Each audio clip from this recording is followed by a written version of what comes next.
The Mummy's Ghost, the scary story of the haunter from the past, as published in famous Monsters of Filmland, December 1965. Chapter 1, Mysteries of Archon. Near the Titanic Sphinx of Egypt, past the rows of gigantic statues of Pharaoh Ramesses, lies a temple, the Temple of Archon. Its columns, eroded by the desert sand, have long since fallen, and the stones of its structure are scattered about. The temple has nearly crumbled, but its priests have survived. A tall, dignified Egyptian ascends the steps, entering the altar room. There he is met by the reigning priest of Archon, and he bows to the withering man. As the priest seats himself upon his throne, he announces to the visitor, Yusuf Bey, that he is ready to die.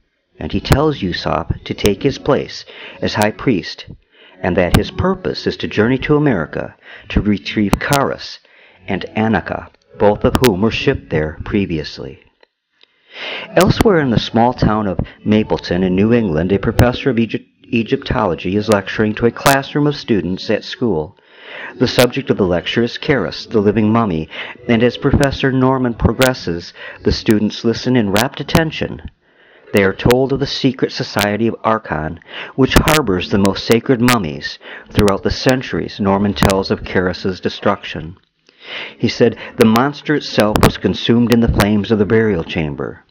And he continues telling of Charis's fantastic longevity due to tana leaves, and the pupils are amazed, shocked to disbelief. But how they could preserve life indefinitely is still a mystery, he adds, not knowing exactly how the leaves were used. Chapter 2, The Legend of Charis. The dismissal bell rings and the class leaves. On the outside, one of the students, Tom Herbie, is teased about his fiancée, Amina Mansouri, a beautiful young lady of Egyptian descent, but Tom just passes it off. Tom goes to one of the nearby houses, stepping inside, and he finds Amina in her library.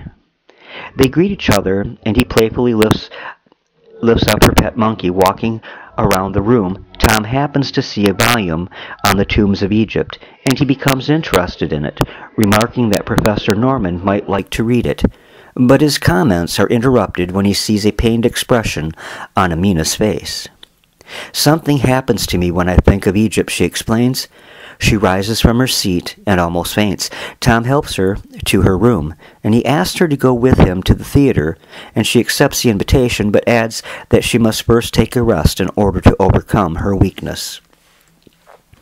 In Egypt, at the same time, Yusuf Bey and the high priest are gazing into an urn from which vapors of mystic time are billowing, and the high priest narrates the story of Charis and his princess Anika. He proceeds, Over 3,000 years ago, Anika, daughter of Pharaoh Amenhotep, died, and she was buried with great ceremony. Before her entombment, her father bade her farewell forever, and nearby, unseen among the crowd, Anika's forbidden lover Charis, a prince of the royal house, looked on in tears. He refused to believe that she would no longer be with him, so he broke into the sacred altar room of one of the temples. There he removed the copper of tana leaves from its hiding place at the feet of the idol Isis, knowing that he could revive her with them. This act, however, angered the gods, and even the idol moved in anger. The Ankh held in Isis's hand moved forward to point accusingly at Charis. Fleeing in fear, he escaped with the leaves and withdrew to her tomb to recite the incantation for resurrection, but the scribes learned of the theft and arrested him. Brought before Amenhotep, he was adjudged guilty of sacrilege and condemned to be mummified alive. It was decreed in the sacred writings of Thoth that all who defile the temple of Isis must die a terrible, agonized death. And Charis was taken to the embalming room, where he was unwrapped in gauze soaked with liquid, and his tongue was cut out to prevent his unholy oaths from being heard. After the last piece of gauze was wrapped about him, he was placed in a case and taken to an unmarked tomb near the Valley of the Seven Jackals, where Anika was buried. The case was lowered into it, and the slaves who participated in the burial were slain. No one but the priest of Archon would ever know of Charis's burial place. and immediately after the priest moved Charis to a tomb at the entrance of Anika's tomb, along with the tana leaves that he had stolen. It was ordained by Amun-Ra that Charis would remain immortal in order to guard Anika from desecration. An American archaeologist, thousands of years later, stumbled upon the two, and they were transported to America. One priest had been recently sent there to retrieve the two, but he had failed, and he was met by a violent death. Charis supposedly was destroyed by fire. But through the secret message brought to us by the Holy Spirit of Amun-Ra, the high priest says, we know that he is still alive. Chapter 3. Liquid Life. The high priest begins to tell Yusuf of his duties as the new high priest of Archon, and he hands him the priestly medallion. Now swear by the ancient gods of Egypt that you shall never rest until Charis and Princess Anika are returned to their rightful resting places in these tombs, he says, pointing to the tombs inscribed upon the medallion. Yusuf speaks the oath, and the high priest tells Yusuf the secrets of the tana leaves. And as the high priest finishes, he sits down, collapsing in the arms of death. Elsewhere that night, Professor Norman is sitting in his study in deep contemplation, busily translating an ancient Egyptian hieroglyph, and suddenly his face brightens in success. "I have it," he jubilantly bursts forth. And instantly, Ellen, his wife, enters the room, complaining that it is far beyond his bedtime, but he refuses to retire, telling her that he has discovered the secret of the tana leaves. 9 tana leaves each night during the cycle of the full moon to keep movement in Charis's withering limbs. Not understanding her husband's scientific find, Ellen departs for bed, and Norman decides to try to put the knowledge to use, and he places 9 of the crumbling leaves into an urn of boiling water, and the vapors rise mystically into the air. Nearby in the forest, Charis is limping in rotting rags when he senses the precious tana leaves, and he turns, heading toward Professor Norman's house, and he comes to the fence. He mightily crashes through it, continuing onward. In Norman's home, his house guest Amina is sleeping, but she begins to stir restlessly. As if in a trance, she arises from bed, going out of the room, and at the same time Charis is approaching the house. Amina goes out on the porch, walking out in the yard, and she continues into the woods nearby. Only moments later, Charis arrives, stopping before the library of Norman, and he ominously steps into the door. In the room before him, Norman sits and seems to sense Charis's presence. Then as Norman turns in horror, Charis advances, his hands lifted at Norman's neck, and Norman moves back with fear spread across his face. Charis seizes his neck, choking him to death, and the ancient Egyptian lifts the urn aside, leaving, and nearby Amina sees him, and she immediately faints from the sight of the walking mummy, and as her arm lies on the grass, a scarab birthmark reveals itself. Chapter 4. The Monster Walks. The following morning, as Tom is dressing, one of his friends rushes in excitedly. "Norman's dead," he chatters, "murdered." Tom then is told that Amina, found outside the house when the body was discovered, is prime suspect. Instantly, Tom speeds out to investigate. At Norman's study, the sheriff is examining Norman's corpse. "Strangulation," he mutters, traces a foreign substance on his throat. "It's mold." "The mummy," someone gasps. Ellen is brought in and tells Sheriff Elwood that Norman was working on some Egyptian hieroglyphics that night. Elwood has Amina questioned, and she tells him she cannot remember what happened the night before to make her go out in the garden. Just then, Tom rushes in angrily, contending that Amina could not possibly be the murderess, for she was at the theater with him that night when Norman was murdered. And when asked what time they returned, Tom tells the sheriff, who instantly suspects that the murder took place an hour after they returned, thereby once more pointing a condemning finger at Amina. Amina is released into Tom's custody with the reminder that she must stay in Mapleton, and the two leave.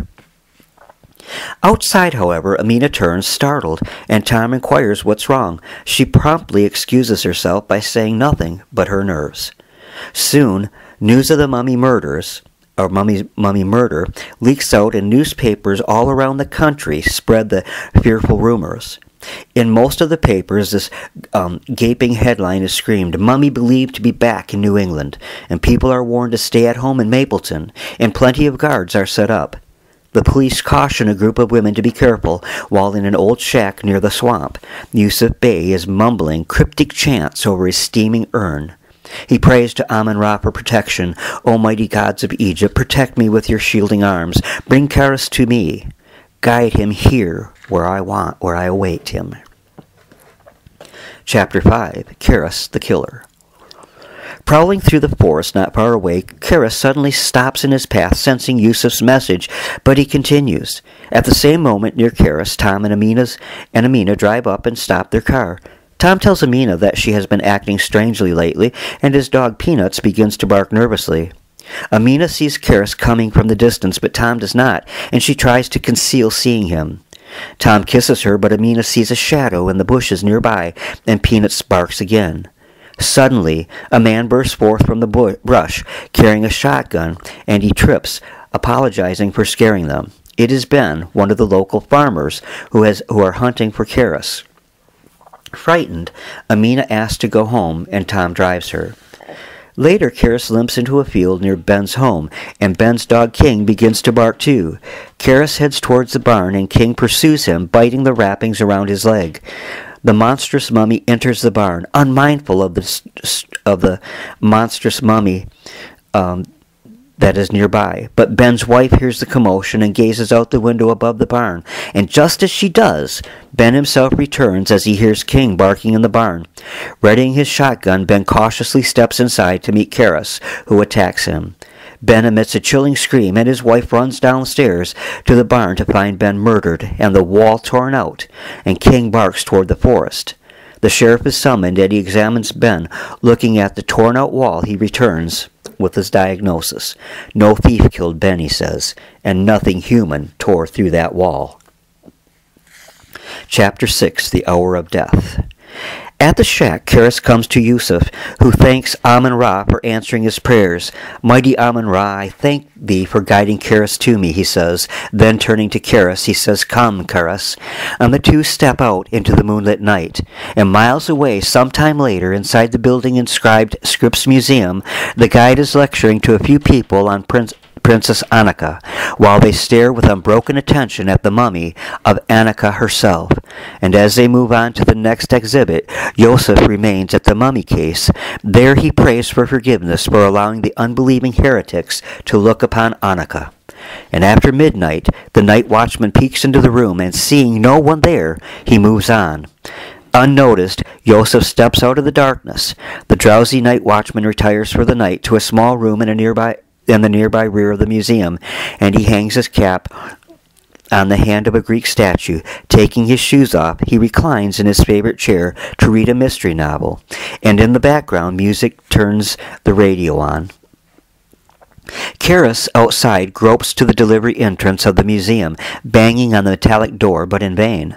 The night watchman is confronted by a mystery announcer instead of music, and the unknowingly prophetic man declares in somber tones, This is the hour of death. The forces of evil stand at the threshold. A man will die tonight. Charis manages to force his entrance into the museum, and he limps to the chamber where Anika lies. There, Yusuf is burning 2 urns of incense at the head and foot of her mummy case. The hour of fulfillment is here, beloved Anika, the princess of your forbidden love. Yusuf gestures towards the hideous mummy lying lifelessly in the case, and Charis gently touches the wrappings about her deathly face. At the same instant, Amina awakens from a sound sleep and screams hysterically.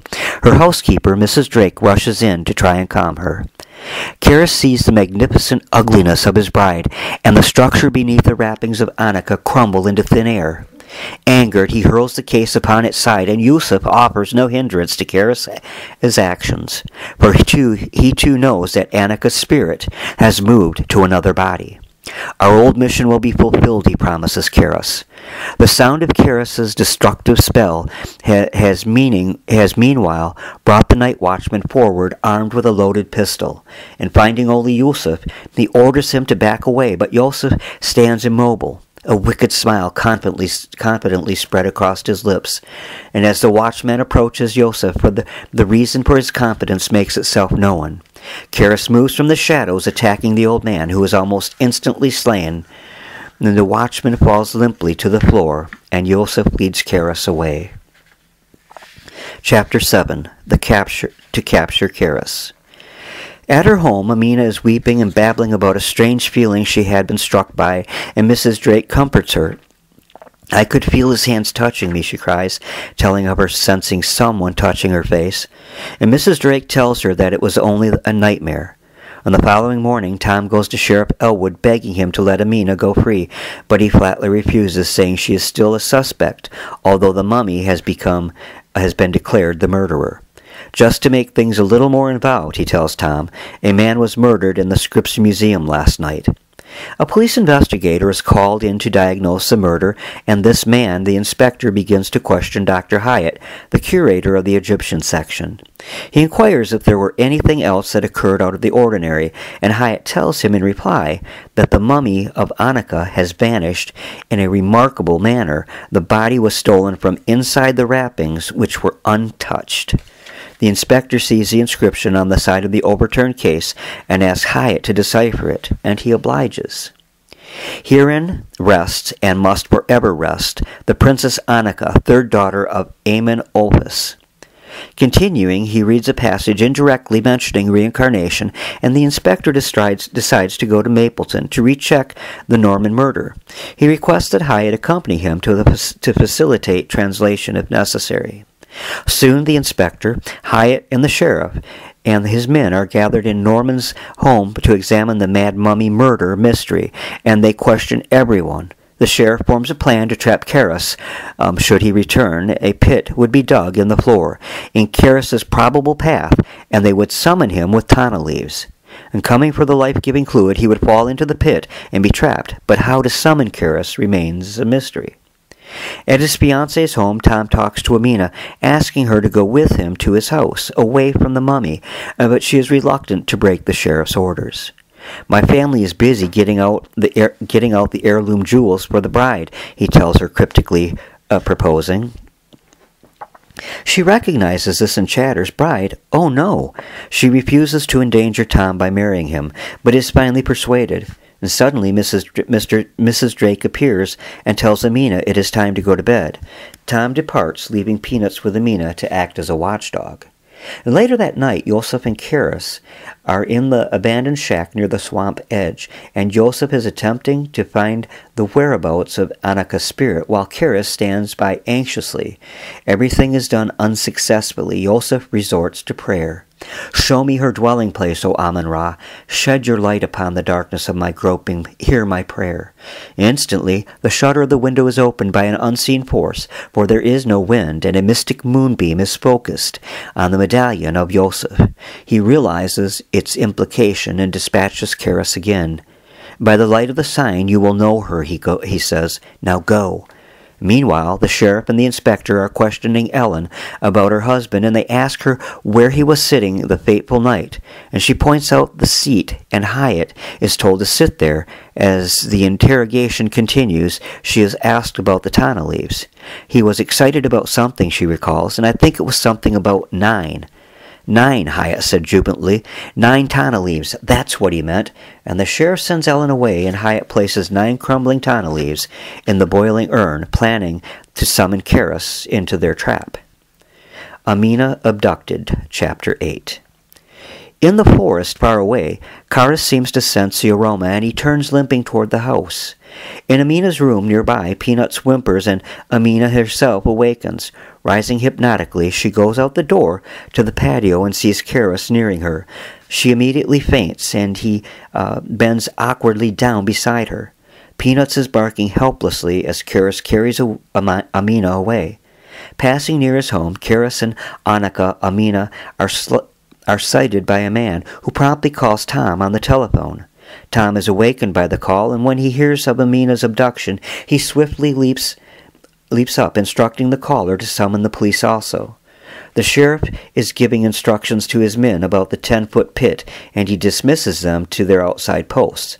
The inspector, however, stops him, contending that all of the men are needed at the pit to catch the maddened mummy, and the sheriff accedes to his wishes. Charis is carrying Amina across a wooden bridge, and he turns off the side, going down the swamp-side path. Peanuts chases him, barking angrily, and far behind, Tom is following Peanuts through the high brush and weeds. Mrs. Drake, having learned of Amina's kidnapping, becomes hysterical and rushes wildly into Norman's home, where she almost dashes into the pit made for Charis, but the sheriff stops her in time. They take her inside to calm her and to hear her story. Tom races across the bridge, and he catches up with Peanuts, who obediently guides him in Charis's tracks. He follows the dog in earnest pursuit. Charis reaches the shack carrying Amina inside, and he sets her upon a table in the middle of the room. Near the door, Yusuf stands looking on nervously as the beautiful raven-haired lovely Charis's bride lies unconscious. And the sign, Anika, Yusuf says, pointing to the scared birthmark of Anika. She's beautiful, Charis, as she was centuries ago. The will of Amun-Ra has been done. Mrs. Drake tells the sheriff her tale, and they race after Charis, who has long since gone. Presently, Amina awakens, and looking around, she sees the face of Charis. Gasping at the sight, she asks where she is and why she is there. Yusuf tells her that she is the Princess Anika, but she confesses she knows nothing of any such person. Centuries ago you died, and a cursed death, he says. No, she replies, and Tom nears the shack while the sheriff's men are yet far behind him in pursuit. Chapter 9. Life Everlasting. Yusuf fills a hypodermic needle with tana fluid for embalming and straps Amina to the table. As he is about to inject the serum into her veins, he hesitates. A tiny whispering voice inside his head warns him not to do it, but to Amina for himself. It almost convinces him, but he remembers that it was his sacred pledge. "O mighty Isis," he mumbles, "protect me in this hour of temptation." Yusuf hears the voice again and tells him to use the tana leaves on Amina to make her immortal, instead of embalming her in horrible wrapping.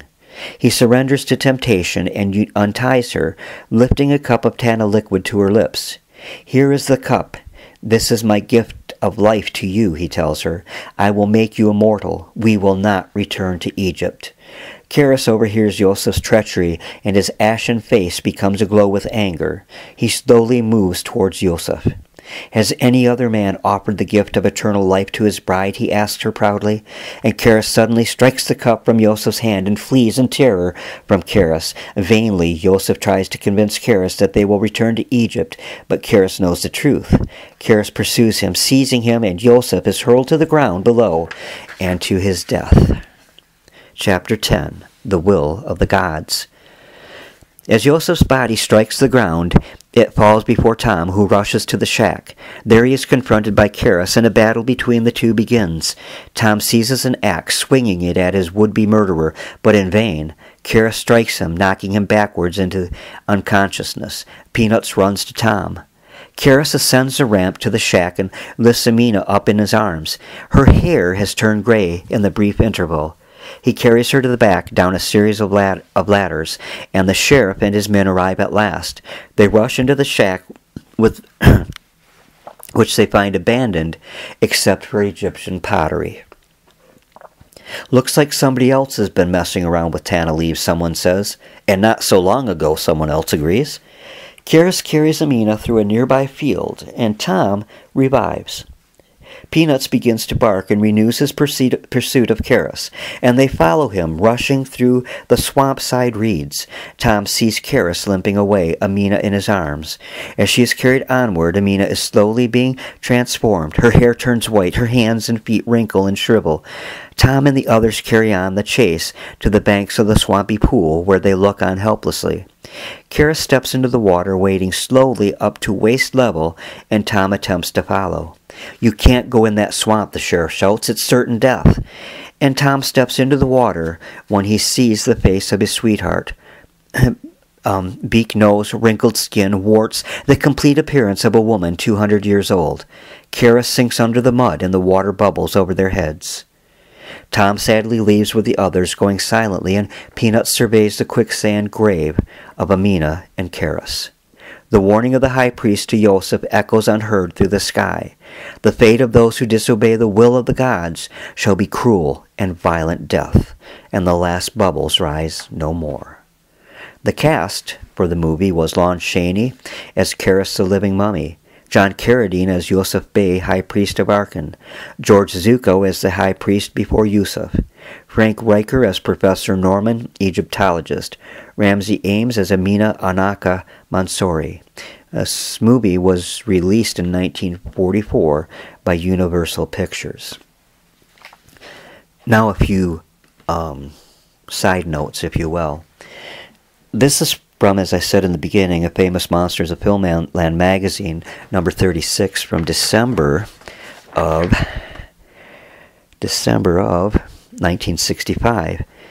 I was 10 years old, and this is one of the few things I have left from when I was a child. I used to collect these monthly as I could, along with a lot of other comic books and such. But for some reason, my parents were furious about famous Monsters of Filmland and horror movies in general, because they thought they would dement me. And they haven't, I guess, depending on whom you talk to. But I found a way to buy them out of my allowance and stash them in the attic, where I had sort of a secret lair where I stashed my famous Monsters of Filmland and other magazines that they would look upon disapprovingly. It actually was a fascinating magazine, and I think that it made my childhood that much more interesting, because I loved the horror genre. I loved vampires and mummies and werewolves and all those secret beasties of the night. And so it's really special to me to have this one magazine that I had back then as a child. It has a picture of Lon Chaney on the cover, a drawing, not a picture, as the mummy's ghost. And I remember sitting in that large and kind of dark attic, the house my parents owned on 4233 Shreve Drive in Bridgeport, Michigan, reading this exact story during a particularly severe thunderstorm. And the chills ran up and down my spine, and it just totally horrified me. But at any rate, I'm pleased to be able to share this version of The Mummy's Ghost with you from this very special magazine from 1965. Thanks for listening.